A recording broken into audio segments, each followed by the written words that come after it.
Everyone thinks The Polygamist is about one man with multiple wives. I don't. I think it's about something much more dangerous. What happens when people keep making excuses for the person who is hurting them? By the end of this video, I want to ask you one question, and depending on your answer, you may never see Jonasi the same way again. Was Jonasi really the villain, or did everyone help create one? Every year, African television gives us relationship dramas, some trend for a few days, then disappear. But The Polygamist refused to disappear. Weeks after people finished watching, they were still debating, still defending characters, still arguing online. Why? Because this isn't just a story about marriage.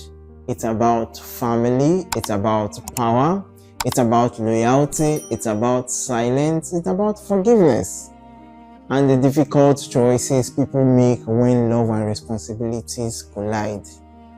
That's why viewers across Nigeria, South Africa, Kenya, Ghana, Zimbabwe, and beyond found something familiar in this fictional world. The names may be different, the homes may look different, but the emotions feel surprisingly real. Another reason this series resonates is because of the people behind it. The creators did not build perfect heroes, they built believable people. Every major character has moments that earn your sympathy and moments that leave you frustrated. That's not bad writing, that's honest storytelling. And when characters feel like real people, the conversations continue long after the credits roll. But here's what fascinated me most. It was not the arguments. It wasn't the betrayals. It was not even the marriages. It was one decision Jonasi keeps making that quietly destroys every relationship around him. Let's talk about that. At first glance, Jonasi seems like the man who has everything: success, influence, respect, a beautiful family. But appearance can be deceptive, because the real conflict in The Polygamist isn't created by one explosive moment. It's created by a pattern.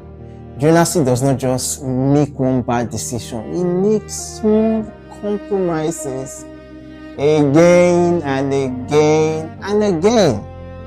Each one feels manageable, each one seems temporary, until the weight of those decisions becomes impossible to carry. One of the strongest ideas in this series is that trust rarely disappears overnight. It erodes. A broken promises here, an avoided conversation there, another secret, another excuse, another delay. By themselves, they may seem small. Together, they become the foundation of a broken relationship. That's what makes Jonasi such an interesting character. Not because viewers agree with him, but because many of us have seen what happens when difficult conversations are postponed instead of confronted. Here is something I kept thinking while watching. Jonasi does not always lose relationships because he lacks intelligence. He loses them because he overestimates his ability to control the consequences of his own choices. And that's a mistake many people make in real life.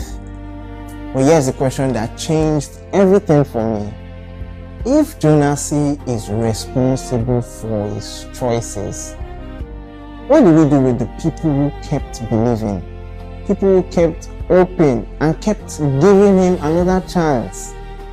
That's where this story becomes far more complicated, because next we need to talk about Joyce, and her story may be the emotional arc of the entire series. If Jonasi is the character everyone talks about, Joyce is the character many people quietly become. Not because viewers see themselves in every decision she makes, but because they understand something deeper: hope. Hope has a strange way of changing our judgment. It convinces us that yesterday's disappointments might become tomorrow's breakthrough. And that's what makes Joyce such an emotional, complex character. She isn't simply deciding whether to stay. She's carrying years of memories, promises, children, family expectations, shared history. Walking away from all of that isn't a simple decision.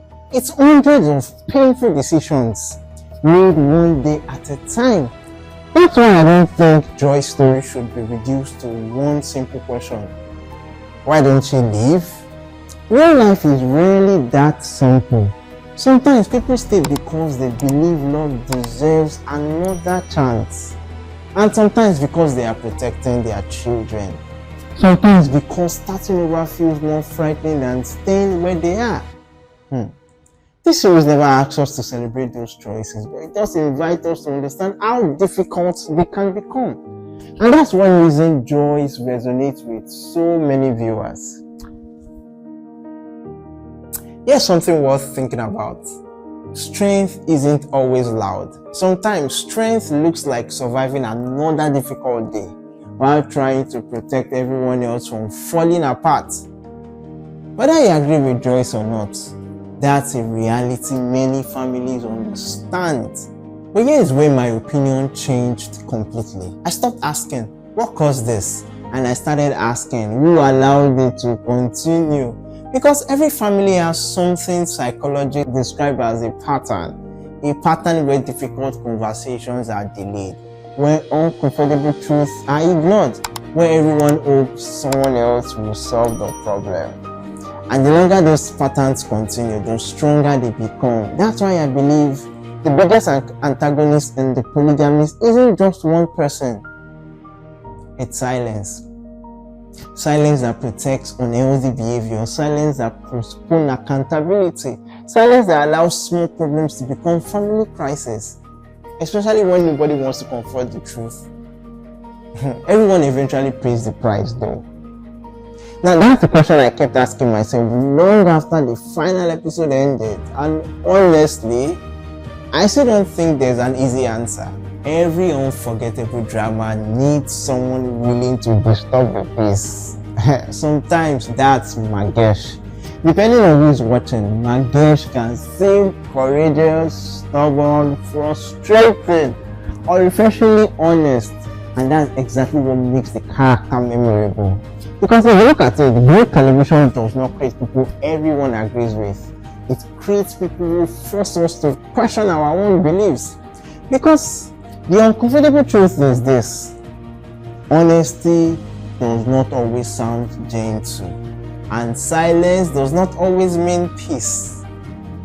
One thing I appreciate about Magesh is that the character reminds us of an important truth. Conflict is not always the enemy. Sometimes conflict is the beginning of healing. Ignoring problems may keep everyone comfortable today, but it often creates even bigger problems tomorrow.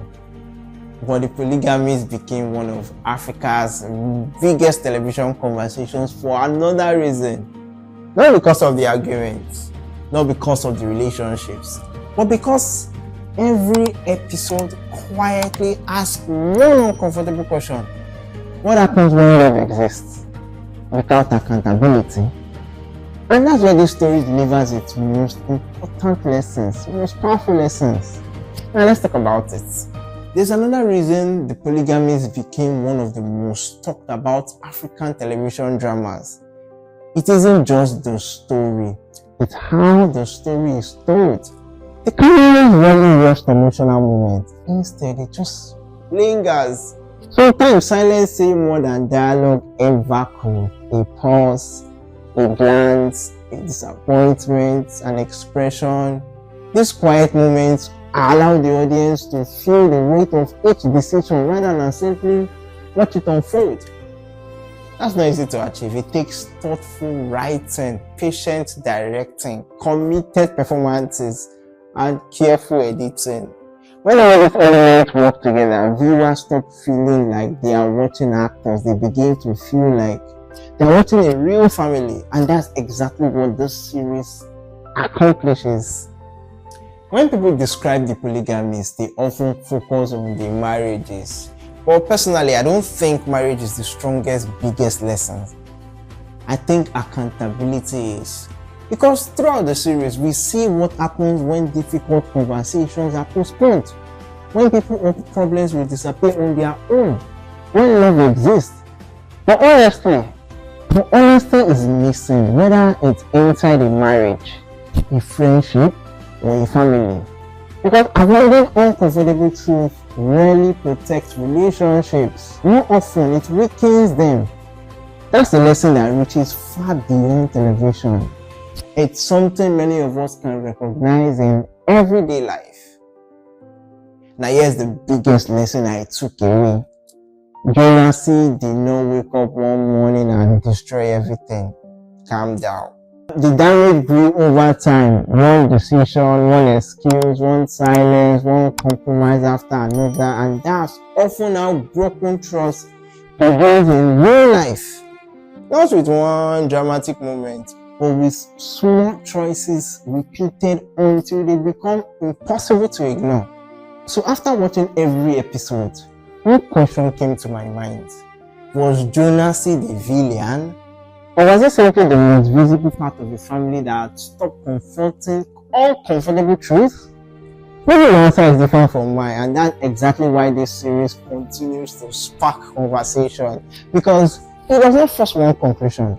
It invites us to wrestle with difficult questions. Because great stories don't just entertain us, they challenge us, they stay with us. And sometimes they reveal something about ourselves. If you stayed with me to this point, thank you. Because my goal with PopsVibezShow is not just to explain African films and television. It's to explore the ideas behind them, the choices, the emotions, the lessons. Because the best stories don't end when the credits roll. They continue in conversations like this one. Now, I'd love to hear from you. Who do you believe carries the greatest responsibility for everything that happened in the Polygamist? Was it Jonasi? Was it Joyce? Or another family member? Or was it the silence that allowed the problems to grow?